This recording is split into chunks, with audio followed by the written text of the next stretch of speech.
Hey everybody, it's 8:30 and that means it is time for Cocktails in the War Room.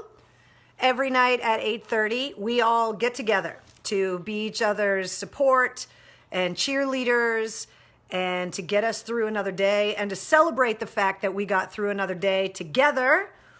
So welcome back to the War Room, where we have been meeting for almost 6 weeks now, every night at 8:30. Hey Rick, hey William, what's going on Tammy, hey Trisha, hey Ash, congratulations, you guys all made it through another day. And you also didn't forget, even though the NFL draft is on, that it's 8:30 and that means it's time for Cocktails in the War Room. So just stay here with us on your phone and then just put the draft on mute. And then obviously if anything exciting happens, just let me know. Send me some notes or messages or, hey Ross, what's going on Jeff? Hey Ed, hi Thomas. So in the description of this live video, I'll just let you know, hey Mickey, what's up Tony? I'm not drinking bleach and no drinking bleach for you either. What's going on Mimi? Hey Tony, let me know if there's any Pat's news I need to know about, please. So last night after we all hung out in the War Room, I got into a big Zoom chat with a bunch of my friends that I've been going to Patriots games with for, I think, pushing 2 decades now. I think we started going before they changed the logo, before Brady took over. Tracy says, fuck Goodell. So last night I got into the Zoom chat with a bunch of my friends that I mean, some of them I've been to school with since kindergarten and first grade. And fine, don't say hi. All right, Roberto, fine. Don't pick a hissy fit. We were all watching the draft last night, and I was apologizing to everybody like, hey, I'm sorry I'm late. And they're like, oh, no, the Pats haven't done anything yet. So I put the draft on, got into the Zoom chat room, and we were joking the whole time. Rick says no injecting Lysol either. That's right. Lysol says don't inject it, don't inhale it. Clorox says don't drink the bleach. We're all going to follow those instructions. And so we're in this Zoom room last night watching the draft, joking about why it was a waste of time because Belichick was going to trade the first round pick that the Pats had at number 23 before they even were going to pick anybody. And Dave, oh, thank you, Dave, picked a safety. Okay, awesome. Then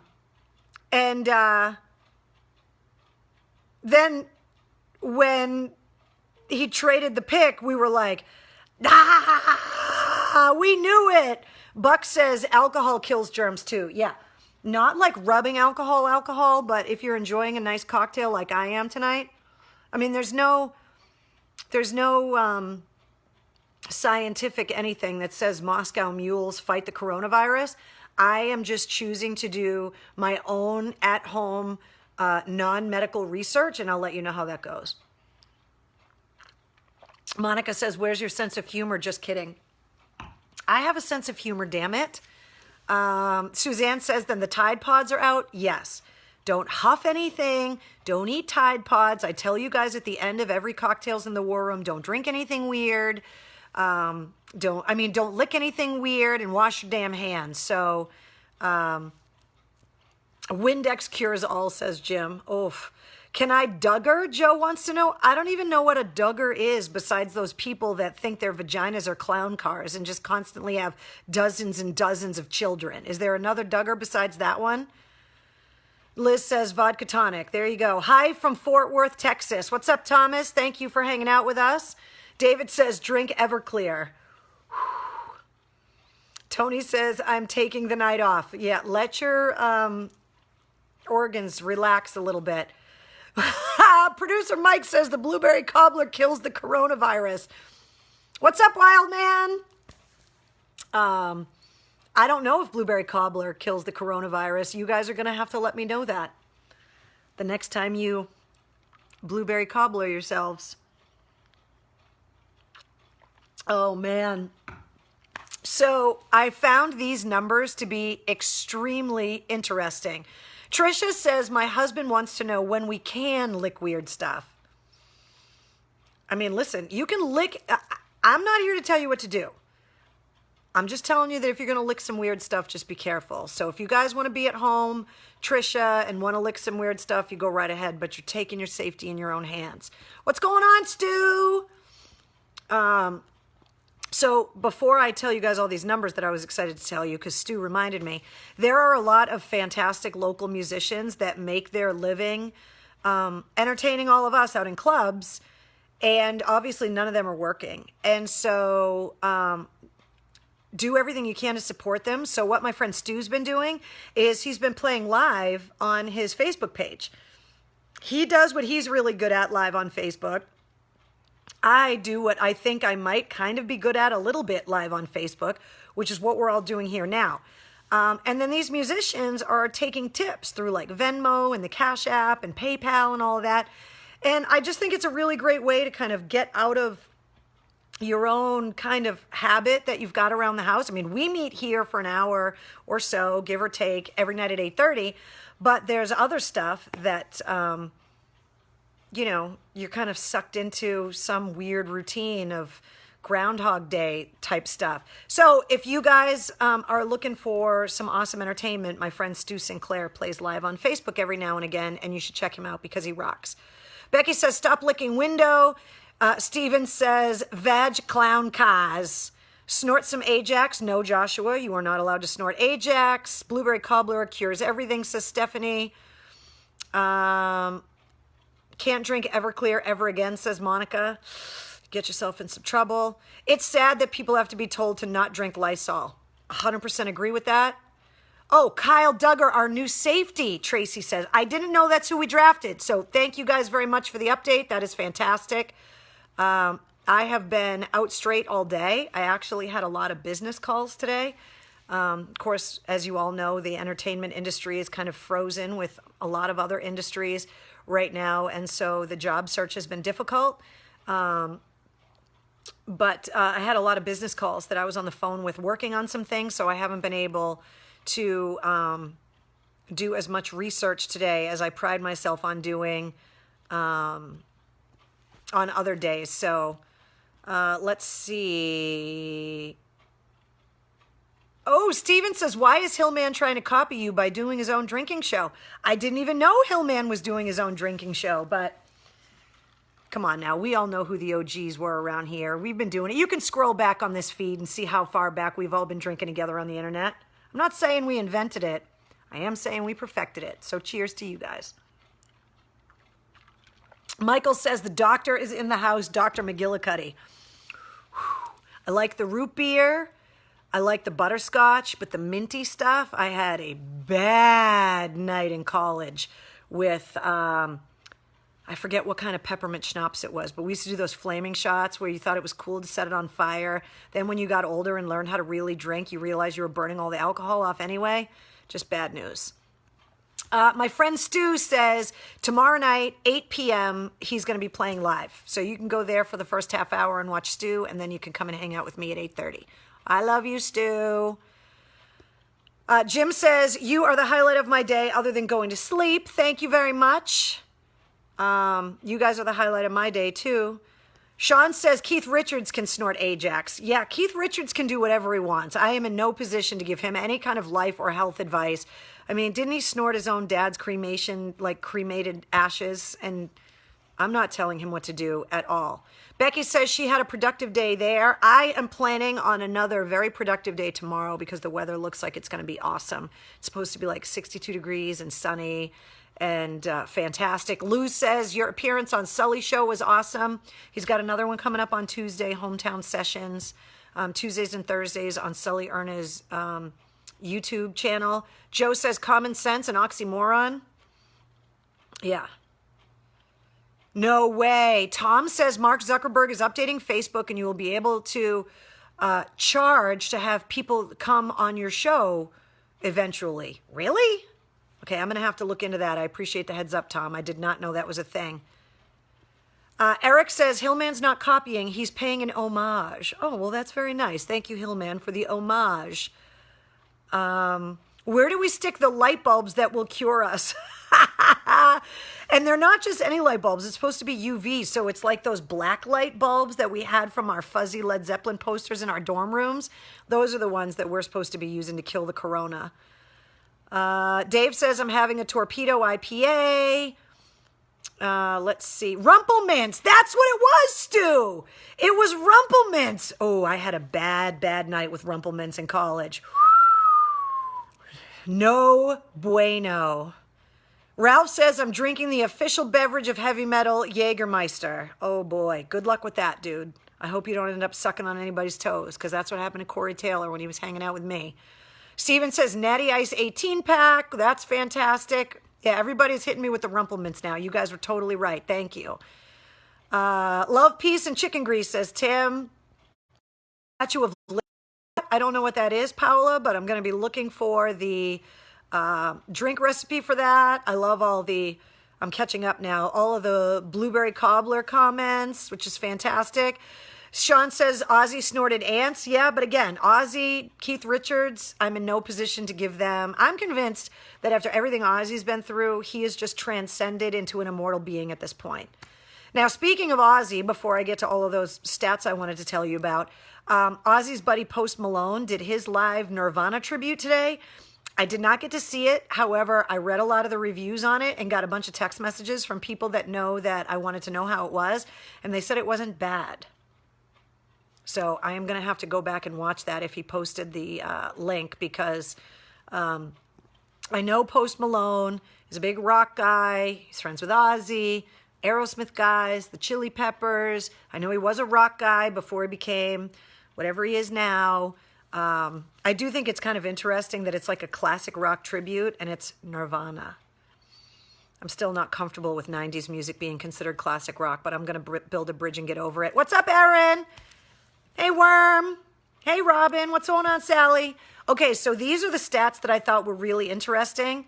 I read them on the internet, so they must be true. Every minute of 2020, there are 195,000 tweets. I believe this came off the Twitter feed for Only in Boston, I think. Those guys are awesome, and they tweet really cool things. There are 764,000 hours of Netflix watched. There's 1.3 million Facebook logins. This is every minute. 1.6 million Tinder swipes. 4.1 million Google searches. 19 million texts. 59 million Messenger and WhatsApp messages. And 190 million emails, the average every minute right now. What are any, like, how much screen time are we actually spending with all of those numbers? And who is swiping 1.6 million times on Tinder? Are you actually going and meeting up with these Tinder whores? Or are you just swiping just for the swipe of it? Like you're shopping on the internet and loading up your cart, but you're never going to buy anything. Like, are people still going on Tinder dates? Even, oh my God, Ricky says Rat is the new Geico commercial. Ah! Are people still going on Tinder dates? Maybe I've been locked in the house too long. I don't know, but are people like secretly sneaking out of the house in like rest areas like they used to, like back in the 70s, because you're not supposed to leave the house and you don't want to get busted by the cops having a quickie? Like, is that what's happening? I'm just curious. Okay. Speaking of new music, Betty says, LOL shopping cart. I'm serious. It's hysterical, the rat thing, my friend Tony says. That's a lot of hours, says Heather. The world just ended, says Judy. It did? Wait, what?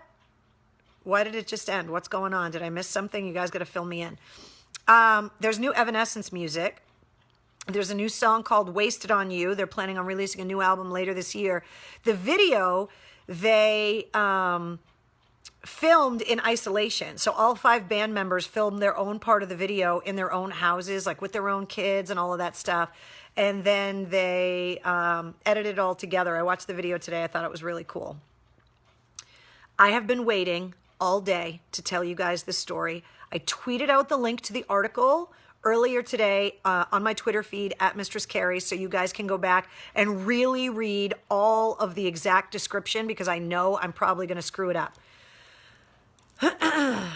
Jim says it's horrifying when the soundtrack of your youth is prostituted by Walmart. Totally agree. Okay, so there is a new book that has come out, and it is written by a guy that spent 212 days with Eddie Van Halen in the early 2000s. And Eddie told him this story. So it's in the book, but this guy was not there. I am just hoping that this story is true because it's one of the greatest stories I've ever heard, and it made me love Eddie Van Halen so much. According to this book, in 2001, when Wes Borland left Limp Bizkit, Eddie Van Halen was at a party with Fred Durst, and they were introduced by a mutual record company person. And the record company person suggested that maybe Limp Bizkit and Eddie Van Halen jam together. Fred Durst answered, "Oh my God, it would be like the best, like the best guitar player in the world jamming with the worst band in the world," kind of thing. Because anybody that knows Fred Durst, he had a lot of self-effacing humor. First of all, I'm going to put the disclaimer out that I refuse to apologize for liking Limp Bizkit. I have way too many great, fond memories of that band and amazing parties, and I'm just not going to apologize for liking Limp Bizkit. Anyway, Eddie Van Halen said, well, let's do it. So at the time, I guess, Limp Bizkit had rented a house like somewhere in LA or in Hollywood or something like that. And Eddie Van Halen went over there, set up a bunch of gear, and they jammed together. And Eddie Van Halen described it as like as something ridiculous, that it was like, an expert with like baby bands or adolescents with a, something like that. And then somebody started smoking pot, which pissed off Eddie Van Halen. So he stormed out, pissed off, but he left all his gear there. So then I guess the whole next day, Eddie Van Halen tried to call Fred Durst to get his gear back, and Fred Durst didn't call him back. This is the amazing part of the story. And like I said, I put the link up in my Twitter feed so that you guys can go and read the exact account of the story. But basically, Eddie Van Halen snapped because he wanted to get his gear back and Fred wasn't returning his calls. So Eddie Van Halen had bought a surplus, like up-armored military vehicle at an auction that wasn't even street legal. And Eddie Van Halen, shirtless, with jeans held up by rope as a belt, with combat boots held on by duct tape, and his hair in a top knot like a samurai warrior, illegally drove an up-armored vehicle from Beverly Hills into like the Hollywood Hills, pulled up on the front lawn of the Limp Bizkit rented house, and pulled a gun on the head of a red baseball hatted wearing Fred Durst, demanding his gear. Please tell me you are hysterically laughing right now, because I was literally peeing my pants this morning when I read this whole story. It's freaking hilarious. He held the gun to Fred Durst's head, got all of his gear in the truck, and then he took off. And I believe he was smoking a cigarette at the time. If this story is true, it needs to be carved in granite and put into the walls in Cleveland at the Rock and Roll Hall of Fame, because it is one of the greatest rock and roll stories I have ever heard. And it's in a new book, and the link is on my Twitter feed, like I said. Oh my God, I hope it's true. It's freaking hilarious. I've heard Eddie Van Halen can be difficult, but only Eddie Van Halen could think that he could get away with driving across town in an illegal vehicle with a gun, shirtless, barely clothed, only held together with duct tape and a rope holding his pants up with a samurai top knot, and holding Fred Durst at gunpoint. It's the best story ever. There's nothing about this story I don't love. Nobody died. Nobody got hurt. Eddie Van Halen got all of his gear back. And if it's true, how can you not love this story? It's amazing. Please tell me I'm not the only one that's overly excited about this story.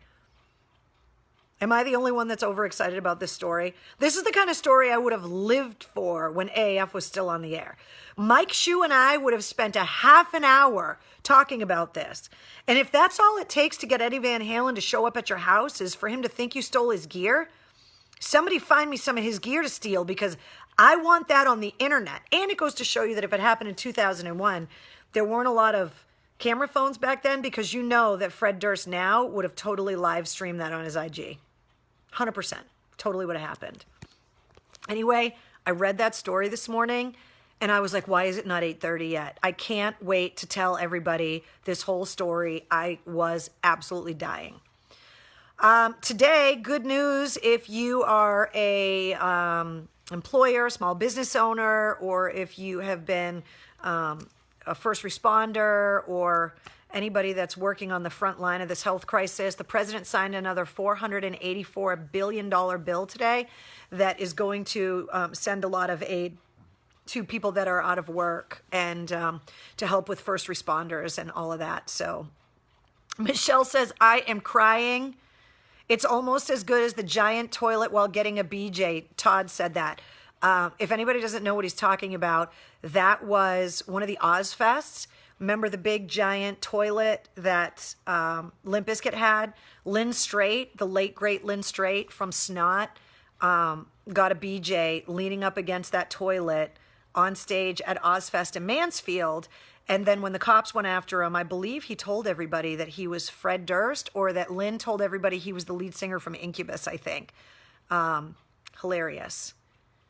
Dave says, Eddie Van Halen, best guitar player ever, question mark? Are we going to start that debate right now? It's tough. Depends on what you consider the best guitar player ever. Technical, most influential. Are you going by album sales? I mean, you could make the argument, maybe not technically, but writing some of the most memorable riffs. Angus Young. You could talk about Tony Iommi kind of single-handedly inventing the heavy metal riff. You could talk Jimmy Page. You could talk Dave Gilmour. I mean, if we're gonna have the greatest guitar player debate of all time, we're gonna get dirty here. Where is Wednesday tonight? Marcel wants to know. I believe she is in the other room. However, I did bring Wednesday bait, and to try and call her in here, I brought the frickin' stingray that she got as her birthday gift to see if I could get her to come in here. I'm calling her. This is like the official, like Tom Brady with the seashell calling Gronk to report for duty that makes me want to gouge my eyeballs out and stick an ice pick in my ear. This calls Wednesday. We'll see if she comes. I don't know. This is the bane of my existence now, by the way. Jim says Randy Rhoads could totally be that. Heather says, please get back on the air. You are one of the only few unbiased sources available. I can be biased when I need to be. But Neil Schoen, Heidi said, you could make that argument. Hendrix Ben says, Annette says Nuno. Dave says Joe Bonamassa. Eric says the fucking Stingray. Yeah, exactly. Carol fucking Baskin and the fucking Stingray. That's what we've gotten from this isolation in our homes. Dimebag with your picture, Carrie. Oh, did you guys know, trivia, that, and you probably know this already, but that Dimebag Darrell is buried with one of Eddie Van Halen's guitars? You know, the Eddie Van Halen that's got the black and yellow stripes. You know, he's got the red guitar with the black and white stripes, and then he had the black guitar with the yellow stripes. That black and yellow guitar, Dimebag Darrell, is buried with it. And over the summer last year, I had a chance to go out, or kind of the fall, I guess, had a chance to go out to Dallas and visit his grave with Vinnie Paul, and it was very powerful. But Eddie Van Halen's guitar is buried with Dimebag. Mike and Becky say it's Wednesday's bat light call. Yeah, exactly. Joe Satriani, Mimi says. Steve Reed says, just don't inject Lysol. Exactly. Melissa says Steve Clark. There are... Rob says, let him have Gronk. He's broken. I know. But there are a lot of fantastic guitar players.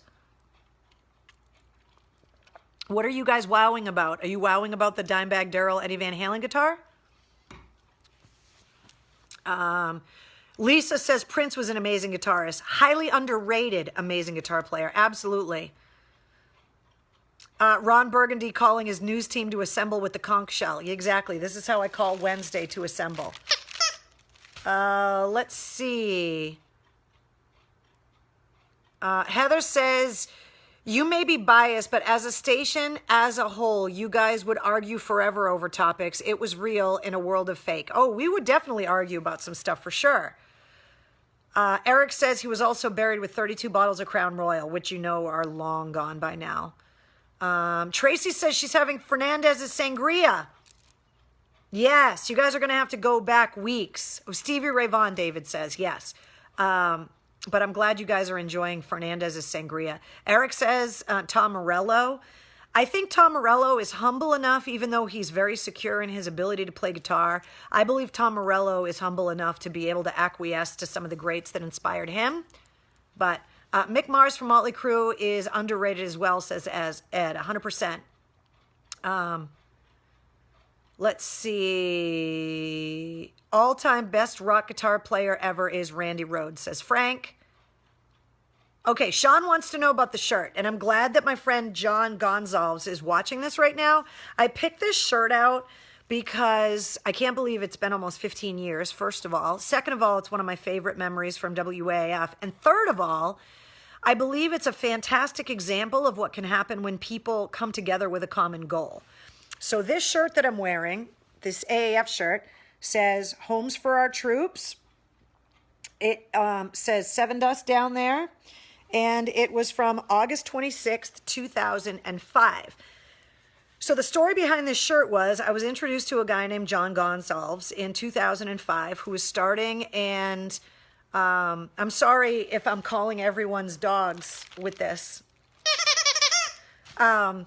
But I met a guy named John Gonsalves in 2005, I believe at a music event. Eric Clapton, Tom says, by the way, absolutely. And he was starting an organization called Homes for Our Troops to build homes for wounded veterans that needed accessible housing. And I told him that we should definitely have a conversation and we should put something together because I would love to work with him. Steve says Zakk Wylde, continuing the greatest guitar player ever debate, by the way. So we started talking, and he was in the process of building the first house for Homes for Our Troops for Sergeant Pete Damon down in Middleborough, who had lost both of his arms in a helicopter explosion in Iraq. He was a helicopter mechanic. And they were looking to raise funds, and they were looking to raise donated supplies and get manpower. And so we kind of did what Extreme Home Makeover did, in that we got a bunch of AAF volunteers. It was over 300. We coordinated the whole thing. We got people to donate cash. We got people to donate landscaping supplies and heavy equipment. And we pulled up. We had the guys from Sevendust show up in their tour bus. And in one day, we broadcasted live the whole day. And in one day, we basically got the whole exterior of the house done. We got a bunch of the work inside done. We got all the landscaping done. Ed says, is Sevendust still around? Yeah, they're actually working on a new record. And it is still, I have put together a few charity events on my own at AAF, the Sevendust Godsmack softball game at Lasher Park in Lowell and some other things. But I look back at that collaboration between the band and the radio station and Homes for Our Troops, and I just look at it with such love and fondness. And I just saw it as a way that you can create so much from nothing when you get a bunch of capable people that are all motivated towards the same goal. And this is an exact example of that. And I think that there is so much going on in the world right now that I think we have a huge problem with this virus, and I think that it's going to take a bunch of people from different worlds getting together to creatively solve it. And so I thought that this shirt was a small example about what all of us were able to do. And Homes for Our Troops has gone on to build hundreds of homes, and they are a local organization, a local veteran-based organization that, you know, like the Home Base program, like so many others, that Massachusetts and New England can call our own. And it really means a lot to me. And that's why I picked this shirt to wear tonight. So that's why I wore it. All right. Some more great guitar player suggestions. Jerry Cantrell, Steve Vai, Jeff Beck, Rick Nielsen from Cheap Trick. That's a good one. There were a ton. So keep these suggestions coming for... you need to bring back Headbangers Ball, Michelle says. I would love to do that. Are you kidding me? That would be fantastic. David said, I think LeJean has a house here in the Kansas City area. Well, they were all from like the Atlanta area. Seven Dust is an Atlanta-based band. But he used to like raise like silky chickens. And some of the guys are from the Orlando area. George Lynch, absolutely fantastic guitar player. We can't forget Jimmy Page. I said Jimmy Page, Mike and Becky. Don't. Thank you, Jessica, for bringing up Lizzie Hale. Will says CeCe DeVille. Nancy Wilson from Heart, hugely underrated guitar player. Actually, Sully was talking about her on Hometown Sessions with me the other day. So there are some fantastic guitar players that we can continue to talk about. Yes, Real Rock TV. That was a couple Real Rock TV episodes. I was lucky enough to host 268 of those episodes. Thank you to the producer, Ian Barrett, who I still love to this day. Carrie King from Slayer, Billy says. Jay says Dave Navarro. Can I tell you guys a story about Dave Navarro? I said David Gilmour from Pink Floyd, Gerard. We think alike. Okay, so can I tell you guys a story about Dave Navarro? People have often asked me who the biggest a-holes in rock and roll that I ever met were. There are only two. One of them is dead, and I don't like to speak ill of the dead, but I did not have a great interaction with Scott Weiland. I met him once, and he was nice, and then I interviewed him later when he was in Velvet Revolver on the phone, and he was just not nice. But Dave Navarro came into the studio and was such a jerk to me with his side project, like after he had gotten out of the Red Hot Chili Peppers. He came into the studio on the Friday afternoon of a holiday weekend, was going to play acoustic. They were playing at the Paradise. We were having technical problems because we were having a bunch of live broadcasts. Spaz was out on location, and I was running this crazy board in the studio trying to balance everything, and we were trying to sound check the band, and they were late. My show ended at 7. They showed up at 6:30, and we waited on the Friday of a holiday weekend.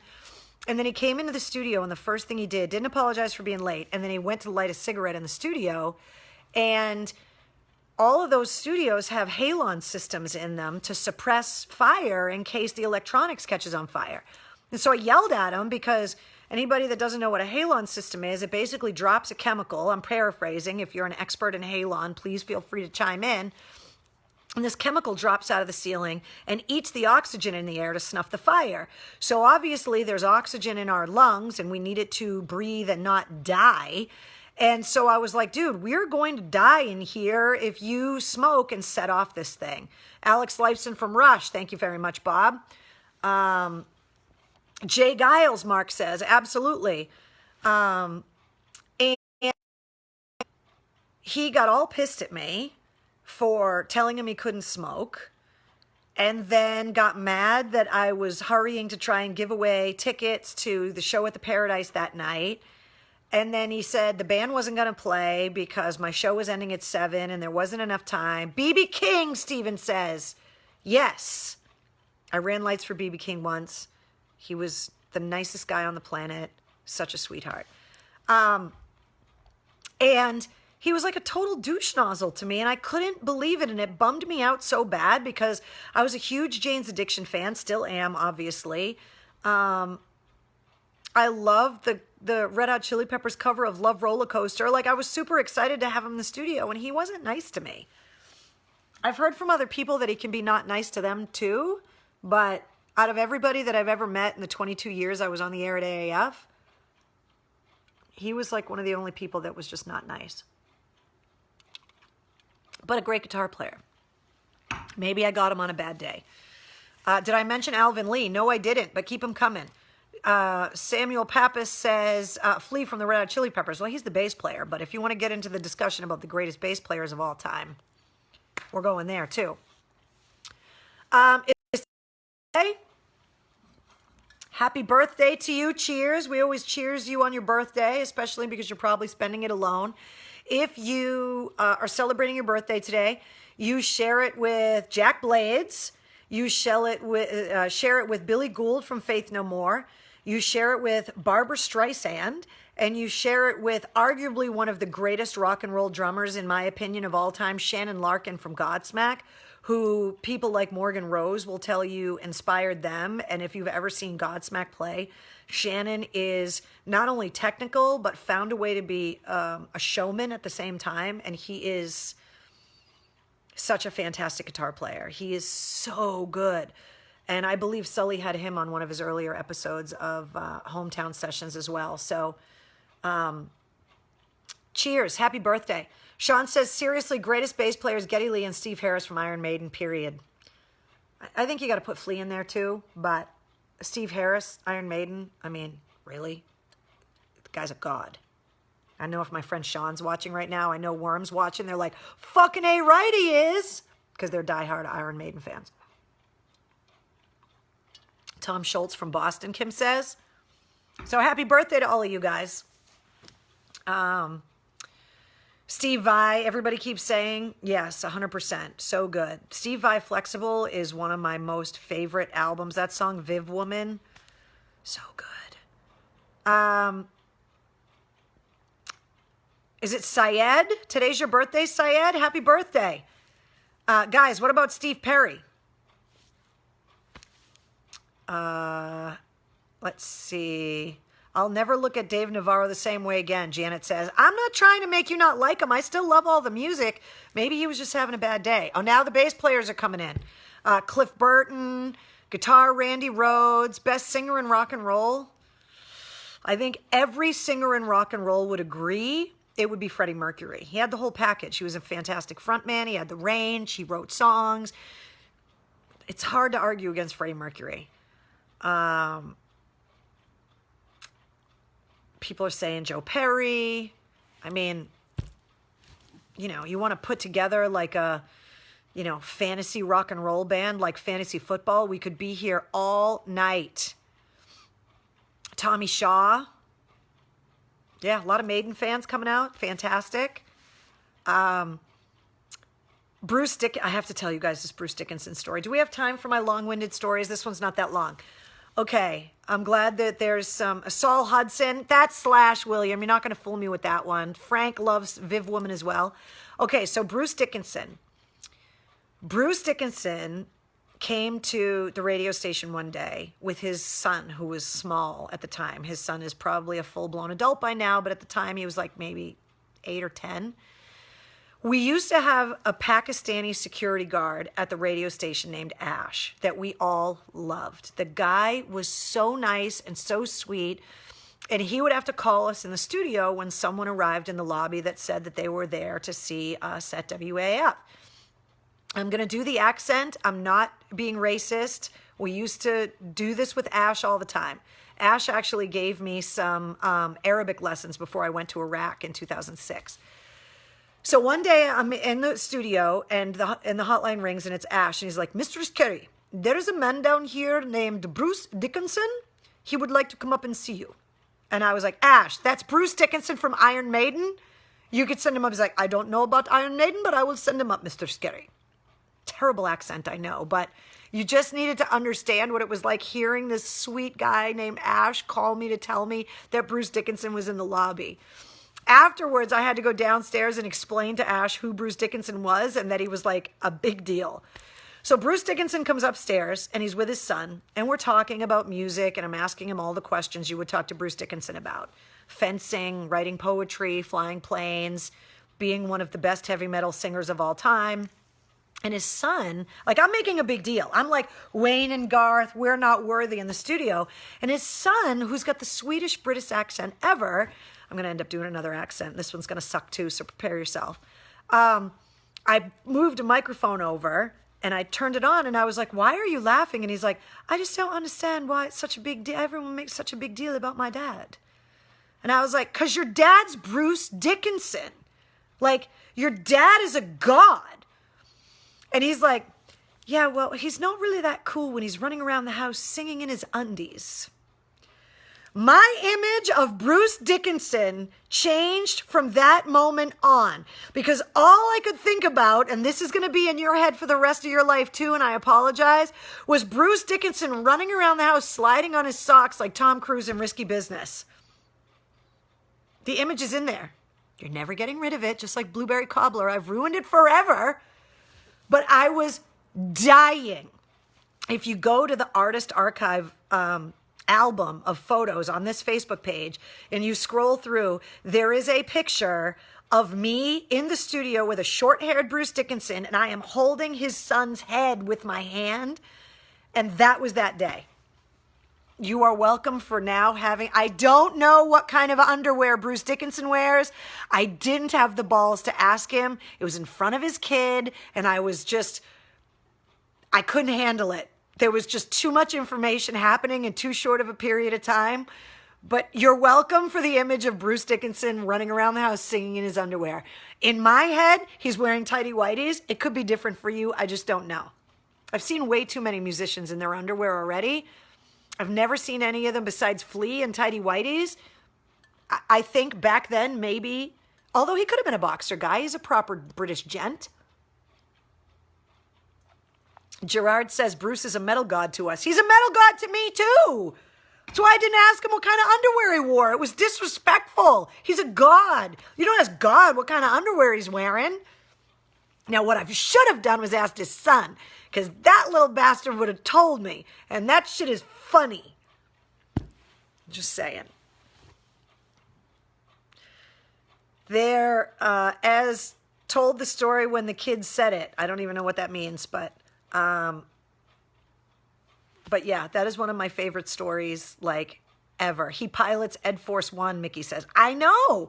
He is a pilot. He is a fencer. He is a published poet. He is a Renaissance man. He is a metal god. He is a flamethrower operator, dual-fisted, by the way. I just spit beer all over the place, Deanna says. I apologize. Mark says commando. Well, his son told me he wore underwear. Maybe he's commando now. Okay, so who have you seen in their undies? I told you guys last night, the night that Bob wants to know. I met the guys from Volbeat. The first time I met them, they were all in their underwear in the dressing room. I've seen way too many guys in their underwear. Like, so many of them. Because just like with sport locker rooms, when they let the reporters in there, while the guys are changing after a game, it's the same kind of thing. Like, you walk into a dressing room, you get told, okay, go in there, and then you walk in there, and the guys are all in their underwear. Look, after the stories I heard from Fred Durst, I take it as a compliment that they're just wearing underwear and that they're not in there fucking a cantaloupe like Fred Durst was. Yeah, ask Mike Shue about that story. Kathy says he pilots a plane called 666. Yeah, it's the tail number. Trooper beer, fantastic. Alcohol abuse, Tracy says, for spitting the beer across the thing. John Petrucci from Dream Theater. Yeah, and if you want to talk drummers, Mike Mangini, that's right there. That video of Mike Mangini playing the drum solo on the buckets and the suitcases and stuff in the studio, so awesome. That's up on YouTube as well. Melissa just says, I'm dying over here. Red Hot Chili Peppers and socks? Yeah, exactly. Tom says, Carrie, you are making everyone lose control, LOL. I'm just telling you the stories that you guys want the answers in the stories too. These things happen. But when a 10-year-old British kid in his proper British accent tells you that his dad is Bruce Dickinson and that he sings in his underwear at home, I'm just saying. Shit's funny. Tommy Lee, Jason Newsted, people are popping up. Who is the guy that you drove around in the truck and he made you listen to his track about 15 times? That was Sully from Godsmack. He wanted me to tell him what I honestly thought about I Stand Alone before he submitted it to the Scorpion King soundtrack because he wanted my opinion. That is one of my fondest memories of Sully. And the first time I heard it, I knew it was a hit. And before I went to tell him that, he was like, listen to it again. He didn't make me listen to it 15 times. But I think we listened to it about 3 or 4 times on the highway. And I got to hear it before all of you guys. Les says Ginger Baker. Yes. John Bonham. Yes. Fantastic. Ricky says you need to write a book. People have been telling me to do that. I know. Edible blueberry cobbler boxers. Mark wins the internet today. Just fantastic. She pleased a metal god, Roberto says. Tony says the Ravens traded a pick to the Patriots. Stay tuned. Thank you, Tony. Appreciate it.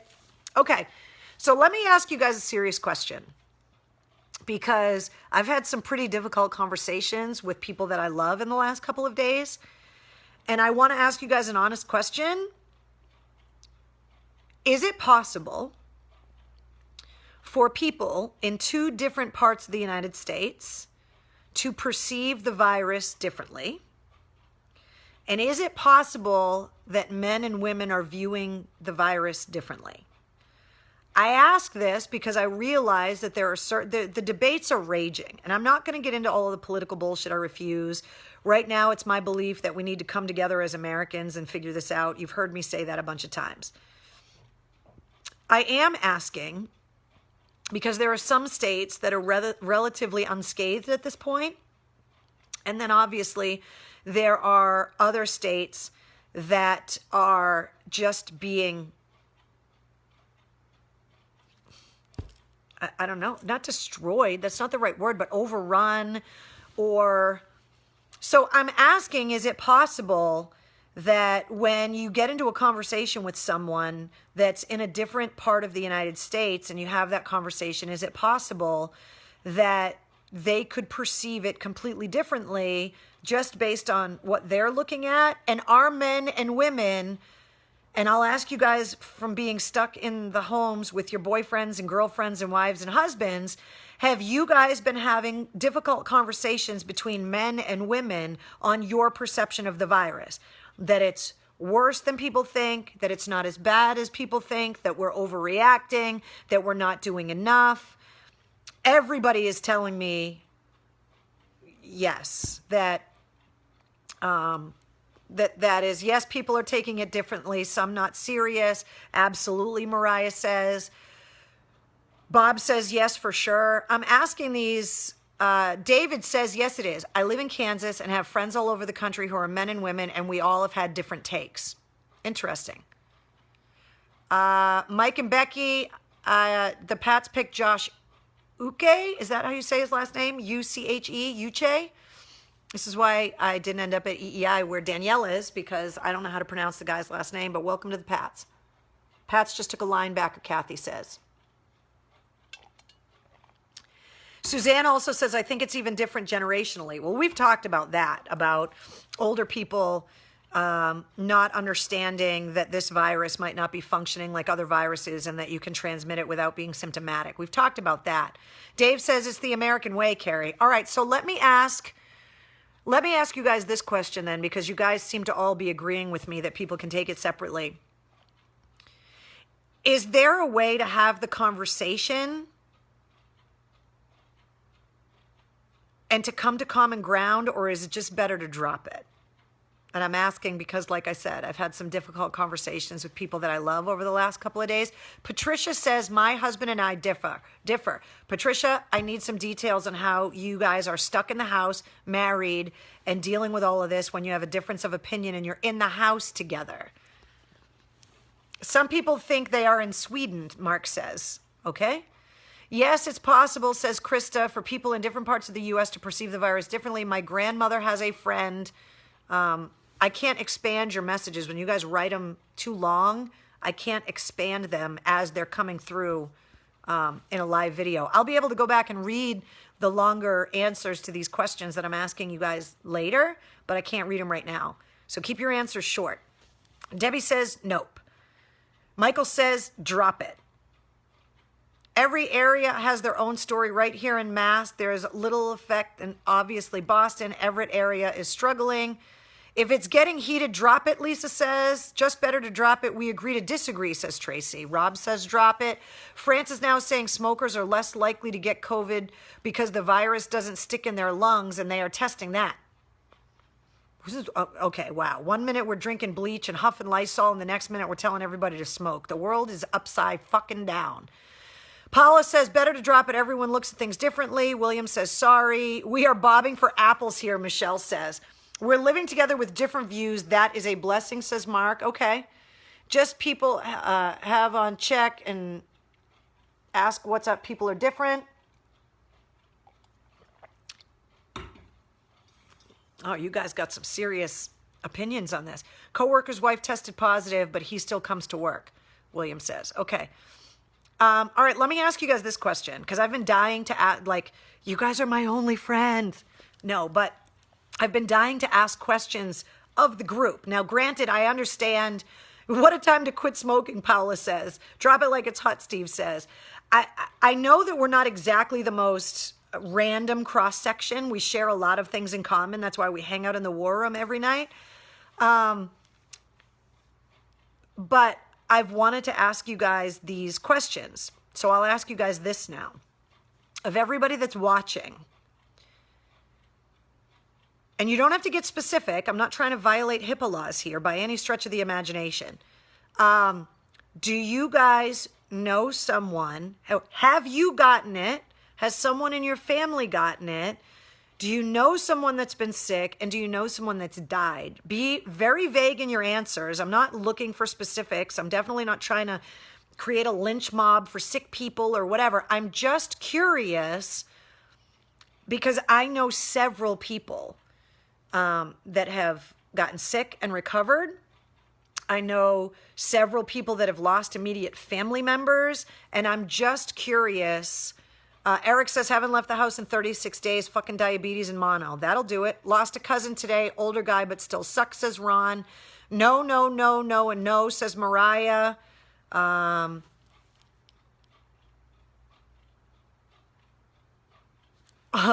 Michael says, heat kills the virus. Smoking is hot. So smokers are less likely to contract the virus. I don't know if there's science there. Yes, a coworker died today, and I know several people that have it, says Danielle. This is why I'm essential and don't have a license to carry, says George. No, no, and no. Got a test today to see if I had it. Yes, I know someone that has. My mother's first cousin and second cousin has it. First cousin is in bad shape. Had a good friend of mine that is fighting it right now, says Christina. Just one, says Kathy. Lisa says, I know someone who had it, tested positive, but recovered. David says, nope, but the place I worked had 2 people come up positive. A couple of friends have lost a parent, says Sharon. I don't know anyone who has had it, says Tom. Lynn has over 1,300 cases, which for anybody that's watching this from out of state is a city in Massachusetts. 2 of my high school classmates have gotten it. One who is a nurse and recovered. The other one is in tough shape. I know an elderly couple that died days apart, says Joe. Bob says, I know someone who died. And I know several people that are sick. My auntie in Italy, says Roberto. I'm just asking because it really is hard to have conversations with people that aren't experiencing it the same way. Like when I talk to my friends in New York and New Jersey, they're experiencing it in such a more focused and bombarding way. And then I have a lot of friends that are first responders and a lot of friends that work in healthcare who are out straight, scared to death, working constantly, totally afraid they're going to get their family sick. And then I talk to other people that are just working from home, doing computer jobs or whatever that just aren't. Ron says, my son works with COVID patients. He tested negative yesterday. Thank God. Ron, that is fantastic. Eric says, a coworker diagnosis and friend's mother, best friend, is 60 years old, died. My wife works on a COVID unit, says Bob. William says, this all sucks, Carrie. I know, and that's why I'm asking all of these questions. Because I really want to know how it is that when the same country is experiencing it completely differently, how we're going to all get on the same page as far as figuring it all out. Is it possible that there are going to be some states that are barely touched by it and then begrudge the states that have been completely overrun by it for the shutdown? But if those states that were barely touched by it, like here's an example. So there are some people like Mitch McConnell that said that the states that are really financially struggling should be allowed to file bankruptcy. There are other people that said that the states that are hardest hit, like New York, New Jersey, California, Washington State, that they should have been better prepared. Well, we don't have a lot of tornadoes here in Massachusetts, but never have I thought that people in Oklahoma or Arkansas shouldn't live there and should have been better prepared when entire neighborhoods are decimated by tornadoes. I didn't begrudge Louisiana or Texas or Mississippi when Katrina did so much damage and they required so much federal help. I'm looking at the virus like that. I'm looking at the virus like, yes, we all know it's possible, just like we know that getting 150 inches of snow in a winter is possible in New England. But that doesn't mean that you 100% know exactly what you have to have stockpiled or what you need to have ready. I don't begrudge states down south when they have tornadoes or massive storms or when they have droughts in California. Like, these are just things, they're natural disasters, and we don't know where the virus came from. There are a lot of theories that it came from the wet market in Wuhan, that it came from a lab, that it's a biological attack from China. Like, none of us know the answers to any of these questions.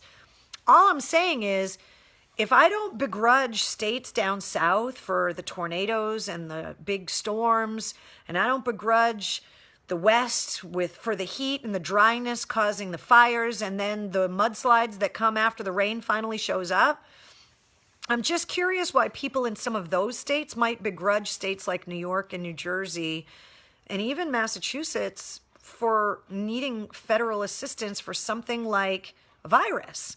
And that's why I'm asking these questions like, are they the same thing? And do we all have to then come to the agreement as a country to move forward by saying, yes, every state is going to have financial issues.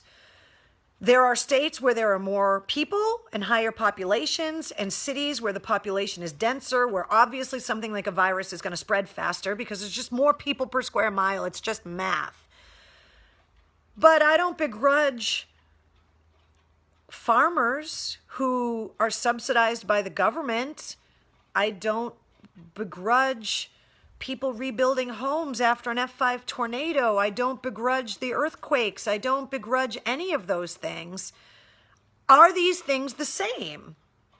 And if they are, then can we all agree, like we all agreed after the planes hit the towers and after the plane crashed in Pennsylvania and after the plane hit the Pentagon, that these things happen and you can think you're as prepared, just like you think you have all the insurance you need, and then your house catches on fire and you didn't know about a loophole, or you didn't know you lived in a floodplain so you didn't have flood insurance, and then your house gets flooded. Like, shit happens.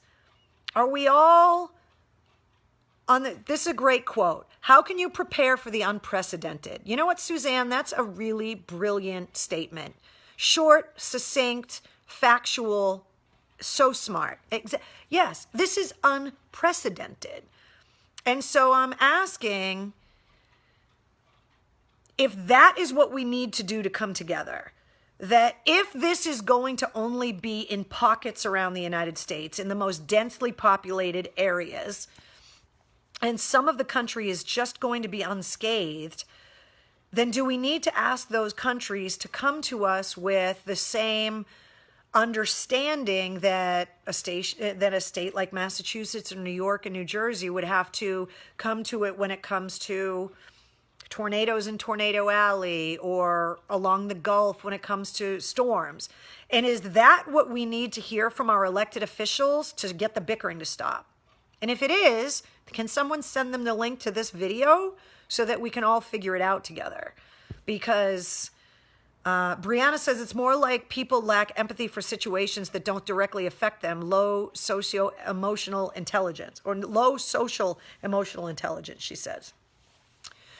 We should treat the virus like we would treat any other natural disaster, Michael says. That's the question. I have a lot of questions for you guys tonight. I apologize for peppering you guys with questions, but these are things that have been bouncing around in my head.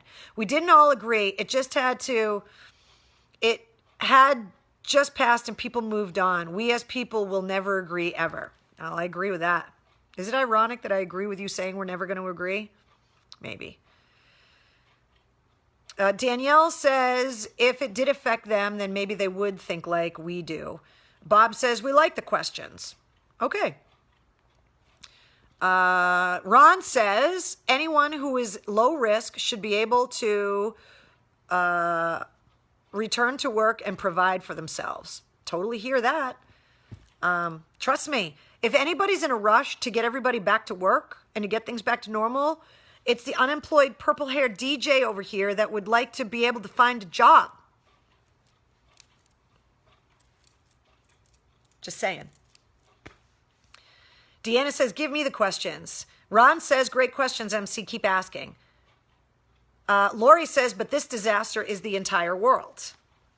Let's see. It must be Friday, William says. We just all need to think with a big head, Mark says. Mistress Carrie, PhD, purple-haired diplomat. I like that, Eric. That's fantastic. I love that. Joe says, this is a disaster and we are living in historic times.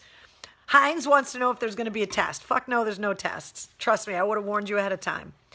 Treat the virus like my ass. It needs to be wiped. Well, alrighty then.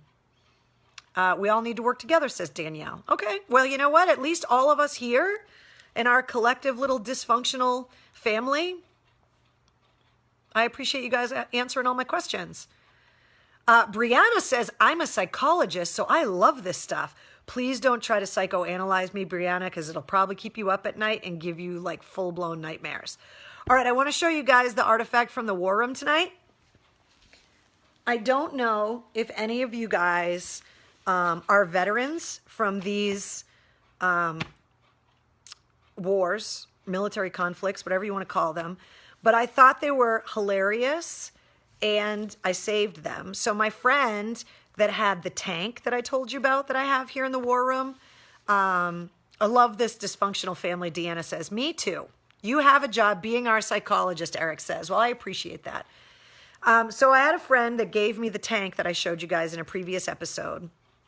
And his dad owned a hobby shop. And when the hobby shop closed down, they put all this stuff in storage. And then they went through it all. And anything that was military or war related, they gave me, which I loved. When you have a war room, you want to fill it with that stuff. And so they gave me the tank. And then they gave me these Topps Desert Storm trading cards and Operation Desert Shield trading cards. And I thought it was so weird. So like the Desert Shield ones, like they look like baseball cards. No, they're not open. And they have things like on the box, you see like they're trading cards with like the different Navy ships and the different aircraft and the generals. And same thing with the Desert Storm cards. Ooh, one of the packs is open, so I'll show you what's inside. This is what the packets look like. And then inside an open packet, because this one's open, there are cards like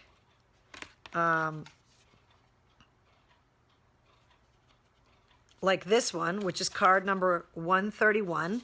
And this is the Chaparral Missile Launch System from Desert Storm. And it says on the back, the Chaparral Air Defense System is designed to protect forward battle area troops from low-flying enemy aircraft. The heart of this system is in its fire and forget capacity, which relies on the initial radar acquisition of the target and subsequent tracking and guidance of the target area via heat-seeking sensors. Each, I hope I'm saying this right, Chaparral launcher mounts 4 Sidewinder-type missiles, which can be launched either in unison or individually. And so all of these cards, there's like hundreds of them. Mark says I had the Desert Storm cards when I was a kid. David says, holy shit, that's awesome. Like, I didn't even know these cards existed until they gave them to me to put them in the War Room. And I had a friend of mine that I met in Afghanistan that was in Desert Storm. And I gave him a bunch of them because I wanted him to, Will says it's obsolete. Well, not at the time. It was so cool they put it on a card. But I gave them to some of my friends that are veterans from that because I was like, they took pictures of troops. Maybe you're on a card, you didn't even know it.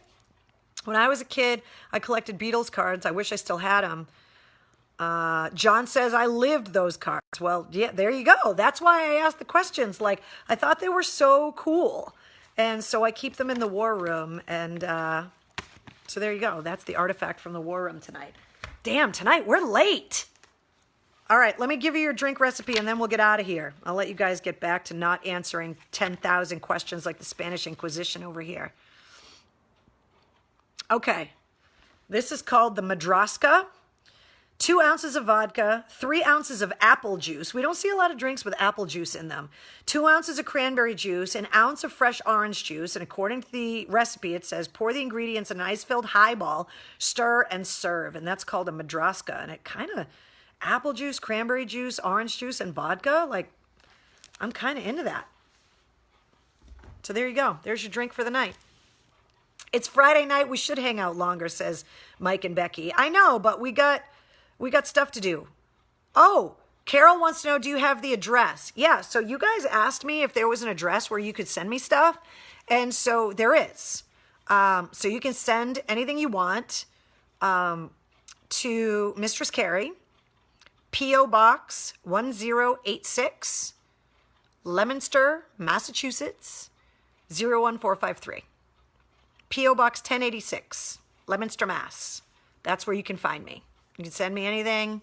I know some people had said that they wanted to send me stuff either for the war room or for Wednesday or... so yeah, you can send it. Whatever you can legally send to a P.O. box, you can send. So send it to Mistress Carrie, P.O. Box 1086, Leominster, Mass. 01453. There you go. Eric says, I never expected the Spanish Inquisition. Fantastic reference. I love that. Mimi says, you don't have to end the show. Zip again, please. 01453 is the zip code for Leominster. You should have gotten P.O. Box 1073. Do you not think I tried? Somebody already had it. So I got 1086. It was the closest I could get. So Mistress Carrie, P.O. Box 1086, Leominster, Mass. 01453. Oh, Samuel says he collected the Sgt. Pepper Lonely Hearts Club cards. Oh, those would be awesome. Michelle says there is love coming your way. Ron says, can you post the address? I can do that if you want. Zip code 01453. There you go. Somebody put it in the comments. Mistress Carrie, P.O. Box 1086, Leominster, Massachusetts, 01453. There you go. All right, guys. Selfie pose. Eric wants. There you go. Cheers. Happy birthday, Shannon Larkin. Make sure that you put those pictures up. And did I tell you guys I ordered a stand for my cell phone? It's not here yet, but I ordered it online so that I can mount my phone and that it'll be like someone holding a camera for me so that I can be Italian and talk with both hands instead of just one. So there you go. That's it. Cocktails in the War Room. Thank you guys for answering all of my questions. I hope you guys are doing okay. We made it through another day. So let's keep our heads up. Enjoy the nice, beautiful, warm, sunny, 60-something degree weather tomorrow. Get outside and get some sun in you. Be in a good mood. And we will meet each other here again tomorrow night, 8:30. Cheers. I love you guys. Thank you guys for kicking so much ass and being so awesome. Ben wants to know, did you do the drink? Yeah, the Madraska. Orange juice, cranberry juice, apple juice, vodka. I know, Steph, I am Italian. All right, good night, guys. I love you. Don't lick anything weird. Wash your damn hands. I'll see you tomorrow.